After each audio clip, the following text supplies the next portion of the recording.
শিলচরে অসহায় মহিলাদের পাশে খোঁজ শিলচর শাড়ি বিতরণ কর্মসূচি অনুষ্ঠিত। শিলচরের মালুকগ্রাম বিজয়ী সংঘ ক্লাব হলে খোঁজ শিলচর সামাজিক ক্রীড়া ও সাংস্কৃতিক সংস্থার উদ্যোগে অসহায় মহিলাদের মধ্যে শাড়ি বিতরণ কর্মসূচি অনুষ্ঠিত হয়। নাম প্রকাশে অনিচ্ছুক অবসরপ্রাপ্ত স্টেট ব্যাংক অফ ইন্ডিয়ার এক ম্যানেজারের সহযোগিতায় রবিবার সকাল 11টায় শুরু হওয়া এই অনুষ্ঠানে মোট 30 জন মহিলাকে শাড়ি প্রদান করা হয়। অনুষ্ঠানে মুখ্য অতিথি হিসেবে উপস্থিত ছিলেন সমাজসেবী সীমান্ত ভট্টাচার্য।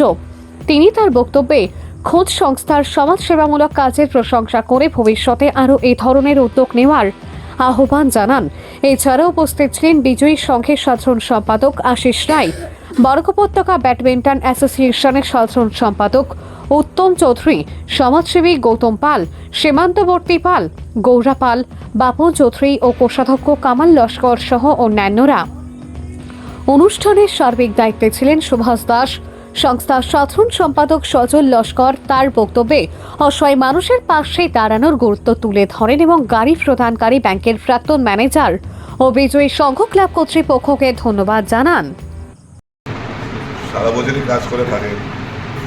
আজকের যে শুভ কাজ করছেন স্টেট ব্যাংকের ম্যানেজার, আপনাদেরকে শাড়ি দেওয়ার জন্য উনি দিয়েছেন। আপনারা ওনাকে আশীর্বাদ দিবেন যাতে আরও দিতে পারে এসব কাজ। আর খুচরো আশীর্বাদ করবেন যাতে তারা যেভাবে মানবধর্ম পালন করে যাচ্ছে সেভাবেই যেন করে যান, এটুকুই বলি আমি আমার কথা শেষ করি। নতুন বছরে এই কাপড়টা দেওয়ার কথা ছিল। নতুন বছরে আপনারা সবাই দেখেছি খুব ব্যস্ত, 14-15 তারিখ খুব ব্যস্ত হয়ে যান, সবাই এখানে আসবেন না।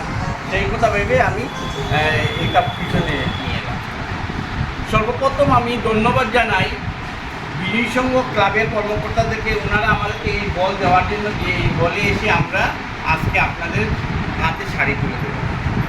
ধন্যবাদ জানাই যে এই শাড়িগুলি দিয়েছেন একজন ব্যাংকের ম্যানেজার স্টেট ব্যাংক অফ ইন্ডিয়ার। উনি আমাকে শাড়িটা দিয়েছেন, দিয়ে বলেছেন অসহায় মানুষকে দেওয়ার জন্য। আমরা অসহায় মানুষকে দেওয়ার জন্য, এছাড়াও আরও উনি আমাদেরকে সহযোগিতার হাত বাড়িয়ে দিয়েছেন, মাঝে মধ্যে পড়বেন এবং এখানে কয়েক